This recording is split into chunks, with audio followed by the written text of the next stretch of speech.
60세가 된 민정 씨는 자신의 가장 힘든 시절이 지나갔다고 생각했습니다.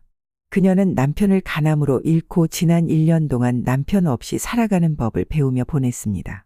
이제 홀로 가장이 된 민정 씨는 생활비를 조금이라도 아끼는 마음에 먼 거리에도 지하철이나 버스를 타는 게 마음 편했고 택시를 탈 불가피한 이유 같은 건 없었습니다.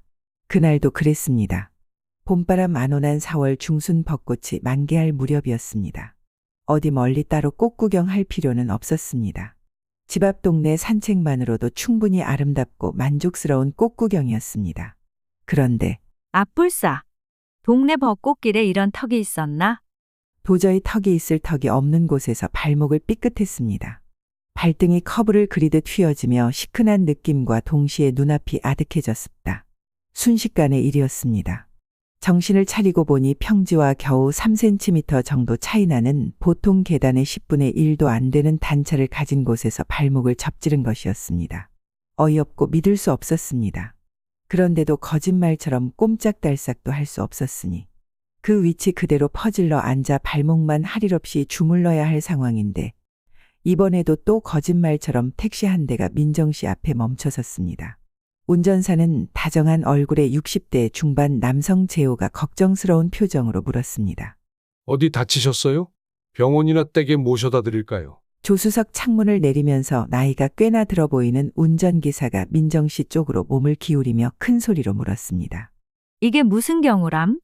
마치 기다렸다는 듯이 영화를 찍는 것도 아니고 세상에 이런 경우도 있나?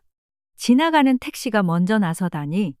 운신을 전혀 못하는 처지에서 반갑기도 했지만 반사적으로 긴장과 의심이 올라왔습니다. 평소 택시 타기 싫어하는 이유와는 차원이 다른 아무리 예순줄에 든 여자라지만 나중에 알고 보니 민정 씨가 다친 자리 1m 전쯤에서 승객을 내려주고 출발하려던 찰나 주저앉아 있는 민정 씨를 발견한 것이고 혹시나 운이 좋아 승객일 수 있을까 하여 친절을 겸해 물어본 것일 뿐이었다니 특별히 수상한 상황도 아니었습니다. 네, 그럼 요 앞 정형외과로 저를 좀 데려다 주시겠어요? 제가 발목을 다쳐 꼼짝을 할 수가 없네요. 짧은 거리지만 부탁드립니다. 실로 1년 만에 타는 택시였습니다. 봄볕 화사한 정오 무렵이었고 병원은 코앞이었습니다. 무슨 흉한 일이 있을까 싶었지만 차창 밖으로 말을 붙일 때 본 운전사의 인상도 온화하고 곱상했습니다. 말투도 배운 사람 분위기였습니다. 얼굴 보고 마음까지 알 수는 없지만 일단 안심이 됐습니다. 그 사이 발목 아래부터 발등이 자색 고구마 색을 띠면서 소복하게 부어올랐습니다. 통증보다 겉의 상태가 더 겁이 났습니다. 택시기사는 민정을 배려해 병원 입구에 바투 택시를 세웠지만 도무지 일어나 걸을 수가 없었습니다. 운전대를 잡은 채 돌아보던 재호가 지체 없이 사이드 브레이크를 끌어올리더니 운전석에서 내려 돌아와 민정 씨를 부축했습니다. 황공스럽도록 고마웠습니다. 병원 로비 원무가 앞 빈자리에 민정 씨를 앉혀주고는 고맙다는 인사도 듣는 둥 마는 둥 황급히 자리를 뜨나 싶더니 5분쯤 지나 다시 나타났습니다. 아마도 안전한 곳에 주차를 해놓고 급히 다시 돌아온 듯 싶었습니다. 그가 없었다면 접수도 진료도 처치 후 다시 집으로 무사히 돌아오지 못했을 것이었습니다. 민정의 하나뿐인 아들 동호에게 전화할까 했지만 걱정할까 봐 연락하지 못했습니다. 그렇게 그는 반나절을 내 옆에 있어 주었습니다.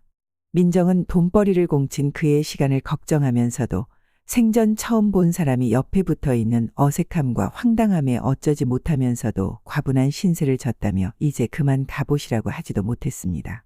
병원에서도 재호를 민정의 보호자로 알고는 그에게 이런저런 지시와 주의사항을 전하고 있었습니다. 민정 씨와 재호 씨의 만남은 그런 기원으로 시작되었습니다. 마치 영화에서나 있음직한 일이 민정 씨에게 일어날 줄 몰랐습니다. 그가 택시를 몬 경력이라야 1년 남짓.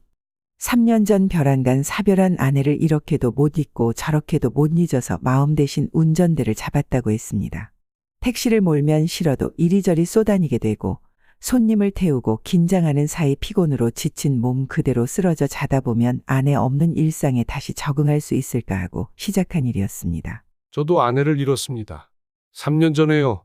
암으로. 그래서 이런 고통을 잘 압니다. 공감한 경험에 놀란 민정 씨는 백미러에 비친 택시기사 재호를 바라봤습니다. 사고 이후 처음으로 그녀의 고통은 육체적 안도감이 아니라 그들이 공유하는 감정적 교감으로 이어였습니다. 저도 남편을 잃었어요. 1년 전이에요. 그 후로 하루하루 버티고 있었어요. 서로의 이해와 슬픔이 담긴 눈빛을 주고받은 민정 씨와 재호는 택시를 타고 병원 밖으로 향했습니다.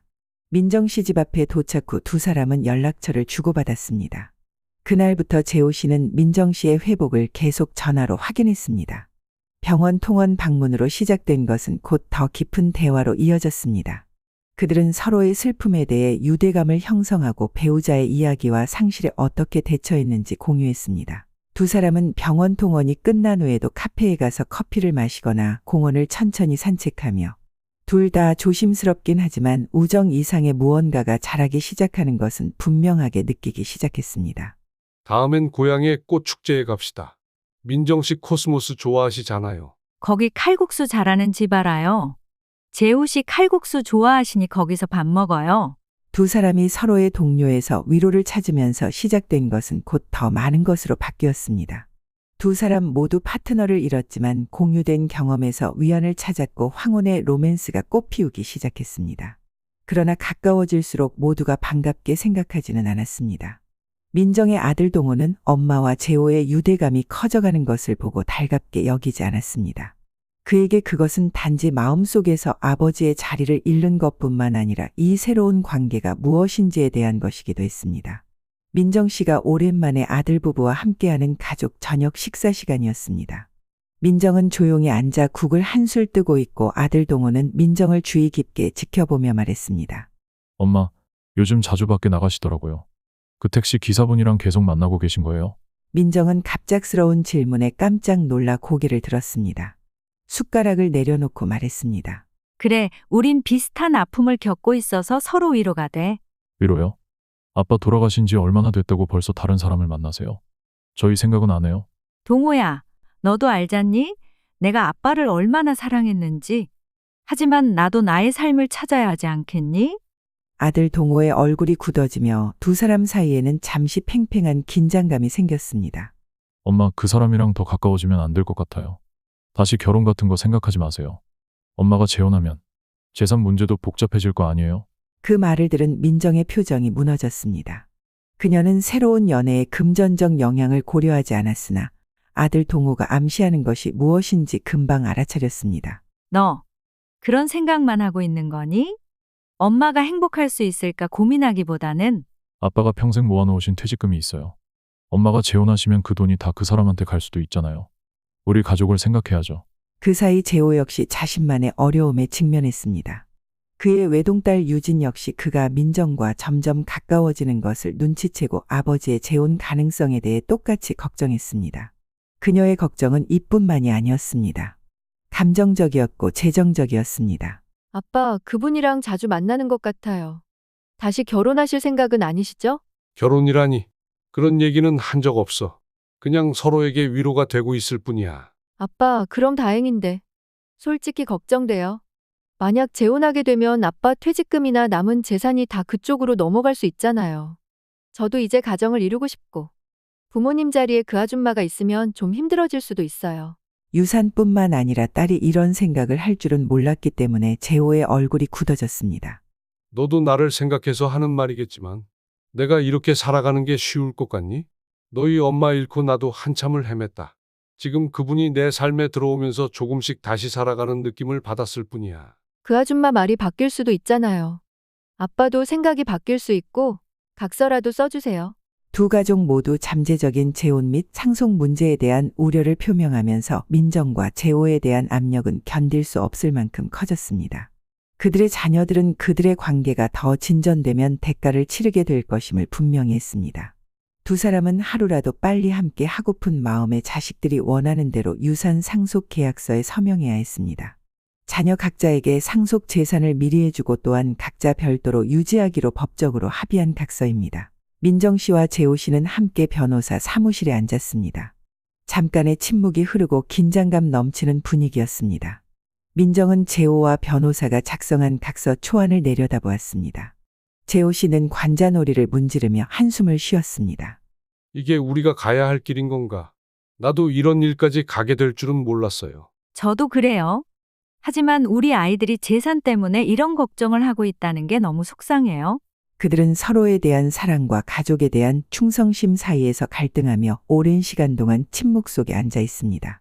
민정은 마침내 종이를 접고 재호를 바라보았습니다.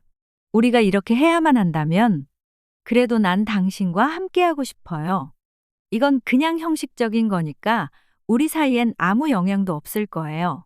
재호는 마음이 무겁지만 애정이 가득한 표정으로 그녀를 바라보았습니다. 두 사람 모두 천천히 고개를 끄덕였습니다. 그래요.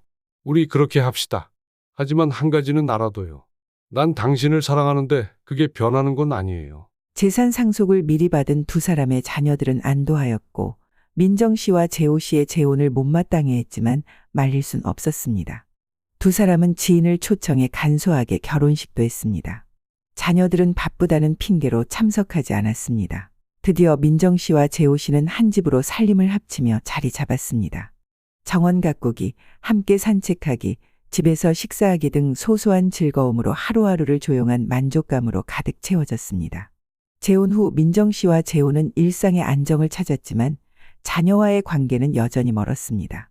조기 상속 결정으로 금전적인 걱정은 덜어졌지만 감정적인 거리감은 여전했습니다.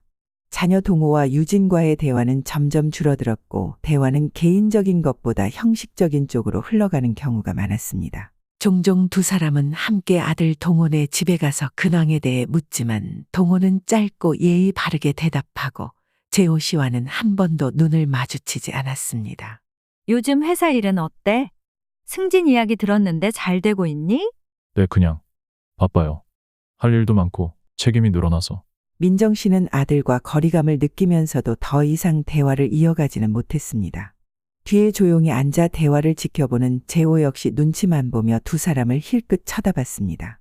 분위기는 예의 바르지만 차가웠습니다. 상속물은 정리됐지만 재혼과 재정 문제로 가족 간의 갈등으로 남은 상처는 아직 아물지 않았습니다. 동호와 유진은 부모님을 공경했지만 예전의 따뜻함은 형식적으로 바뀌었습니다. 어느 날 저녁 두 사람만의 집으로 돌아온 민정은 창가에 앉아 밤하늘을 바라보고 있습니다. 만족감과 슬픔이 뒤섞인 사려 깊은 표정이었습니다. 재호가 다가와 민정 씨에게 팔을 감싸 안았습니다.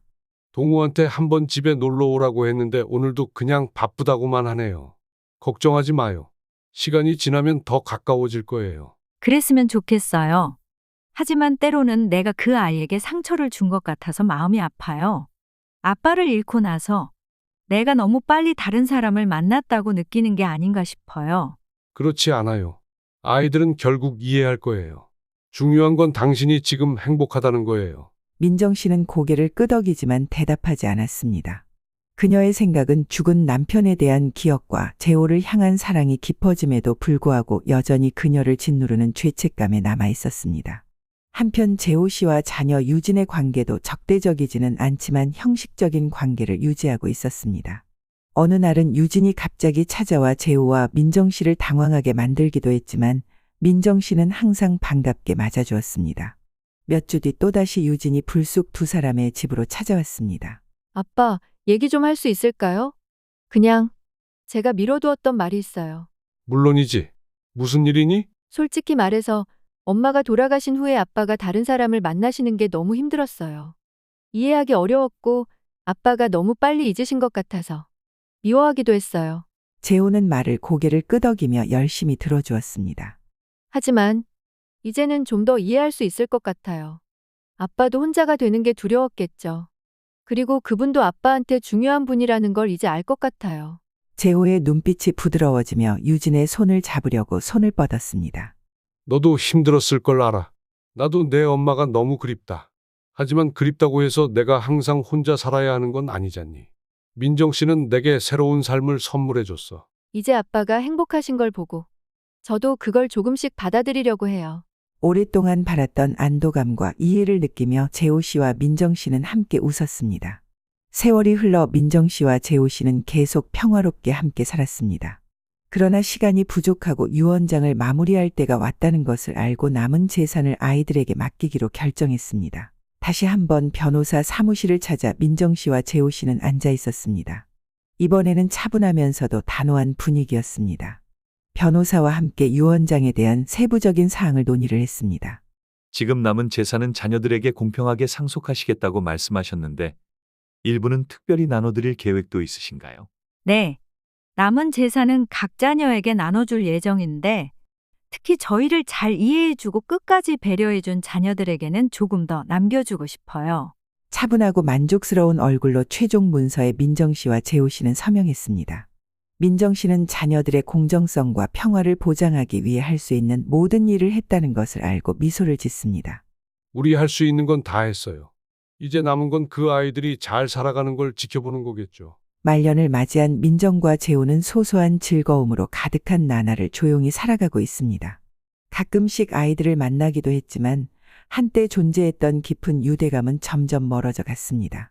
차갑지는 않았지만 친밀감은 아니더라도 예전보다는 상호 존중이 있었습니다. 우리 아이들과의 관계가 예전처럼 가깝지는 않지만 그래도 마음이 한결 가벼워졌어요.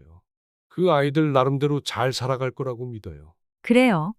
그리고 우리도 우리 방식대로 행복하게 살면 되는 거죠.